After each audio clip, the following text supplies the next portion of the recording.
Bismillah, Assalamualaikum warahmatullahi wabarakatuh.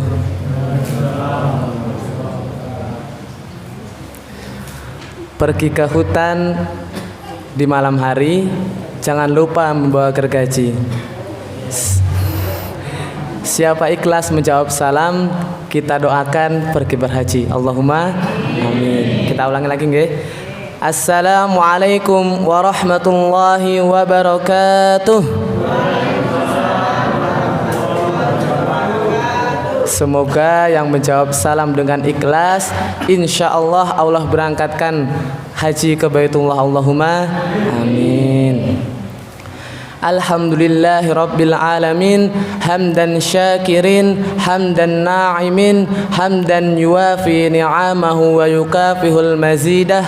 Rabbana lakal hamdu kama yanbaghi liwajhikal karim wa adimi sultanik. Rabbina billahi rabbah wa bil islami dina wa bi Muhammadin sallallahu alaihi wasallam nabiyya wa rasulah. Rabbi zidna ilma warzuqna fahma. Amma ba'du.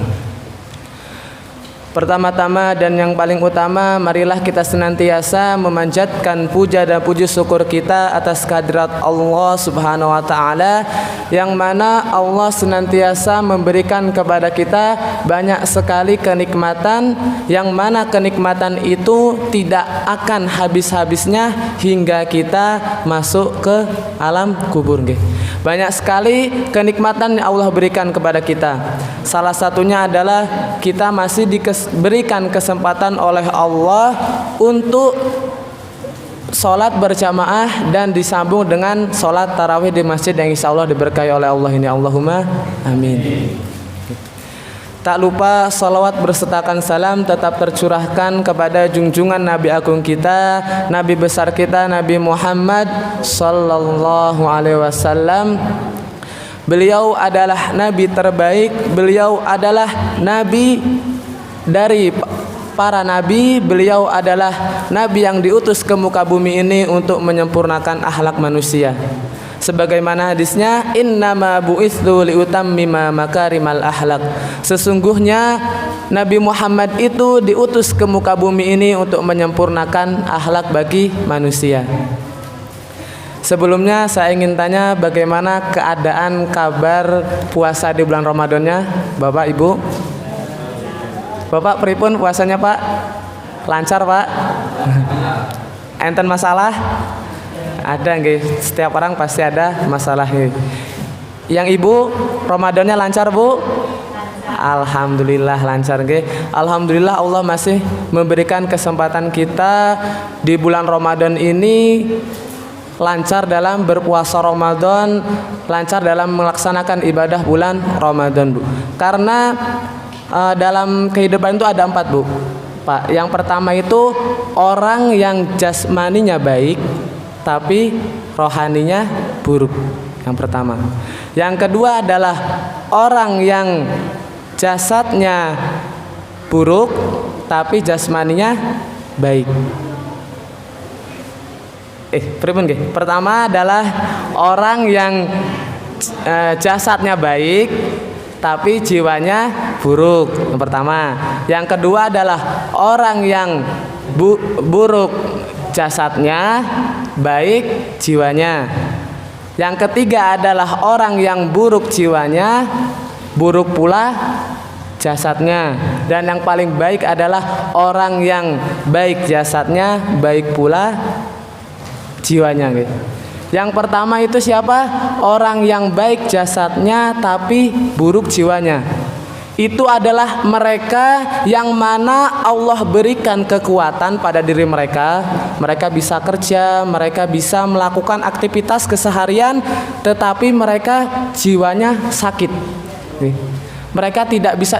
Allah berikan kesempatan Ramadan ini untuk pergi ke masjid, untuk menghatamkan Al-Quran, tetapi karena sakit jiwanya itu dia tidak bisa melakukannya. Dia hanya mengejar dunia. Kemudian yang kedua adalah orang yang kurang baik jasadnya tapi jiwanya baik. Siapakah itu? Mereka adalah orang yang Allah berikan ujian, tetapi ketika ada panggilan untuk ke masjid, panggilan ibadah, dia tetap melaksanakannya. Ini adalah orang yang luar biasa nih. Walaupun jiwanya sakit, tetapi dia hatinya masih tergerak untuk selalu beribadah kepada Allah. Kemudian yang ketiga, yang paling parah adalah yang jiwanya buruk dan jasadnya pun buruk. Mereka itu adalah yang sakit terus tidak pula ingat kepada Allah. Jadi yang nggak tahu tujuan mereka itu apa. Mereka itu tidak punya tujuan, dah sakit terus tidak pula beribadah kepada Allah. Dan yang paling luar biasa, insya Allah ini kita yang ada di saat ini, insya Allah jasad kita baik dan jiwa kita baik, sehingga Allah gerakkan kita semua ke masjid untuk melaksanakan sholat isya berjamaah dan sholat dilanjut dengan sholat tarawih. Allahumma amin. Semoga Allah membalas kita dengan kebaikan yang luar biasa sehingga bisa membawa kita kepada surganya Allah. Allahumma amin. Kita sekarang telah memasuki pertengahan bulan Ramadan. Mungkin kita telah merasa, mungkin ada dari kita yang rasanya itu lelah di bulan Ramadan ini. Kita menghafalkan Al-Quran. Yang bapak-bapak udah ada yang hatam Al-Qurannya? Ada nggih? Alhamdulillah nggih. Yang hatam semoga Allah hatamkan lagi, semoga Allah balas dengan kebaikan yang luar biasa. Allahumma amin. Yang ibu-ibu udah ada yang hatam? Ada, insya Allah ada nggih. Mungkin malu untuk angkat tangan nggih. Ada kabar gembira bagi kita semua, bagi orang-orang yang mana dia membaca Al-Quran, mempelajari Al-Quran, menghafal Al-Quran, mentadaburi Al-Quran. Banyak sekali keutamaan-keutamaan yang ada pada dalam Al-Quran tersebut. Yang pertama adalah ketika di hari kiamat, Al-Quran tersebut akan menjadi syafaat bagi kita semua. Sebagaimana yang dikabarkan Rasulullah, Iqra'ul Qur'ana fa innahu ya'ti yaumal qiyamah syafi'an li ashabi. Bacalah Al-Quran karena sesungguhnya Al-Quran itu akan menjadi syafaat kita ketika di akhirat kelak, ketika hari kiamat. Kemudian Rasulullah juga memberikan perbandingan antara orang yang beriman yang membaca Al-Quran sama orang yang tidak membaca Al-Quran. Karena banyak nggih, walaupun dia Islam beriman tetapi dia tidak baca Al-Quran, banyak nggih. Tidak usah jauh-jauh, mungkin tetangga kita yang sekitar mungkin ada nggih. Mungkin mereka belum tergerak hatinya. Semoga Allah gerakkan hatinya di bulan Ramadan ini menjadi lebih baik lagi. Allahumma amin. Rasulullah mengatakan, masalul mu'minin alladhi yaqra'ul qur'ana kamathali utrujah rihuha thayyibun wa ta'muha hulwun wa ta'muha thayyibun. Permisalan orang yang beriman, okay? Berbahagialah bagi orang yang beriman, kemudian dia membaca Al-Quran, itu Allah permisalkan sebagai buah utrujah, buah yang dijelaskan buahnya itu manis, baunya pun harum, baunya enak, buahnya manis bagi orang yang beriman dan membaca Al-Quran. Kemudian Allah juga permisalkan, Rasulullah menjelaskan, wa matsalul mu'minin alladzi la yaqra'ul qur'ana kamatsalit tamrah, ya. Permisalan orang mukmin yang tidak membaca Al-Quran itu seperti buah kurma. Enaknya jadi orang muslim seperti ini. Walaupun dia tidak membaca Al-Quran tetapi masih bisa mengamalkan. Rasulullah memperumpamakan seperti buah kurma. La riha laha wa ta'muha hulwun. Dia tidak punya bau tapi rasanya manis. Kemudian wa matsalul munafiqun alladzi yaqra'ul qur'ana kamatsali raihanah rihuha thayyibun wa ta'muha murrun. Dan permisalan orang munafik, orang kafir yang membaca Al-Qur'an itu seperti raihanah. Di sini dijelaskan dia itu wanginya baik, wanginya harum, tapi rasanya pahit. Apa kira-kira itu? Baunya harum tapi pahit. Buah apa ya? Mungkin seperti bunga apa pripun gitu nggih. Ketika dimakan mungkin pahit nggih bunga. Kemudian satunya lagi adalah wa matsalul munafiq alladzi la yaqra'ul qur'ana kamatsalil handolah. Ini yang paling buruk. Permisalan orang munafik yang tidak membaca Al-Qur'an itu seperti buah handolah. La rihalaha wa ta'muha murun.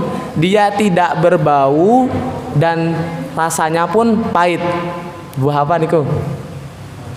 Mojo atau ada yang mengatakan itu seperti buah pare. Tapi pare itu masih bisa untuk obat nggih. Jadi lebih buruk dari itu. Dia tidak punya bau tapi rasanya pun pahit nggih. Itu permisalan orang munafik yang tidak membaca Al-Qur'an. Oke, insyaallah yang di sini baca Al-Qur'an semua nggih. Oke. Walaupun kita membacanya terbata-bata, tenang Bu, tenang. Bapak Ibu tenang. Karena walaupun terbata-bata, Rasulullah masih menjanjikan pahala bagi kita. Barang siapa membaca Al-Qur'an satu huruf, maka Allah berikan pahala 10 kebaikan. Itu satu huruf. Alif lam mim itu bukan satu huruf, tapi alif satu huruf, lam satu huruf, mim satu huruf. Dan bagi siapa saja yang membaca Al-Qur'annya terbata-bata, masih salah-salah, tetapi dia berusaha, Allah juga menjanjikan 2 kebaikan. Yang pertama kebaikan dari usahanya, kemudian yang kedua adalah kebaikan dari dia membaca Al-Qur'an. Yang mana kebaikan dalam membaca Al-Qur'an tadi apa? Satu huruf 10 kebaikan. Jadi lebih banyak lagi yang terbata-bata itu. Jadi walaupun kita nggak bisa, diusahakan terus membaca Al-Qur'an. Karena kalau kita bisa membaca Al-Qur'an, mengamalkannya, mengajarkannya, Rasulullah memberikan pujian kepada kita, khairukum man ta'allamal Qur'an wa 'allamahu. Sebaik-baik manusia adalah orang yang belajar Al-Qur'an dan yang mengamalkannya. Di sini di hadis ini tidak perlu Al-Qur'an, dijelaskan mengajarkan ilmu yang bermanfaat kepada orang lain. Alhamdulillah, mungkin di sini yang ibu-ibu, bapak-bapak yang punya mas-mas, silahkan untuk diajari adik-adiknya membaca Al-Qur'an. Berikan motivasi kepada mereka agar mereka itu menjadi orang sebaik-baik manusia. Mungkin yang ibu-ibu yang udah pintar baca Al-Qur'annya, bapak-bapak yang udah pintar baca Al-Qur'annya, mari diajarkan kepada mereka yang belum bisa. Kita berlomba-lomba untuk menjadi orang yang terbaik. Sedangkan di luar sana banyak orang yang masih membutuhkan hidayah. Ketika datangnya Ramadan, mereka malah pergi ke mall. Mereka malah pergi ke tempat-tempat yang mana itu kurang diperlukan. Sekitar sini ada mall boten sampingan. Senting. Jadi diusahakan Ramadan ini kita benar-benar memaksimalkan, karena dengan kita memaksimalkan ibadah kita, insya Allah Allah lipat gandakan menjadi berkali-kali lipat. Allahumma amin. Yang kita sudah melaksanakan membaca Al-Qur'an, menghatamkan Al-Qur'an, terus bersemangat, karena itu adalah bekal kita ketika kita di akhirat. Coba kalian jamaah ingat yang namanya Imam Syafi'i. Beliau ketika Ramadan itu menghatamkan 60 kali Al-Qur'an. Mungkin kita bukan kelasnya seperti Imam Syafi'i, tapi setidaknya diusahakan sekali minimal kita bisa menghatamkan Al-Qur'an. Bahkan Rasulullah saja dalam keadaan sakit, Rasulullah bisa menghatamkan 2 kali. Kita yang diberikan kesehatan, ayo bersama-sama kita kembali niatkan dengan baik, berusaha supaya Ramadan ini menjadi lebih baik lagi. Allahumma amin. Mungkin sekian dari kami. Jika ada salahnya mohon dimaafkan, dan jika ada benarnya itu datangnya dari Allah. Wassalamualaikum warahmatullahi wabarakatuh.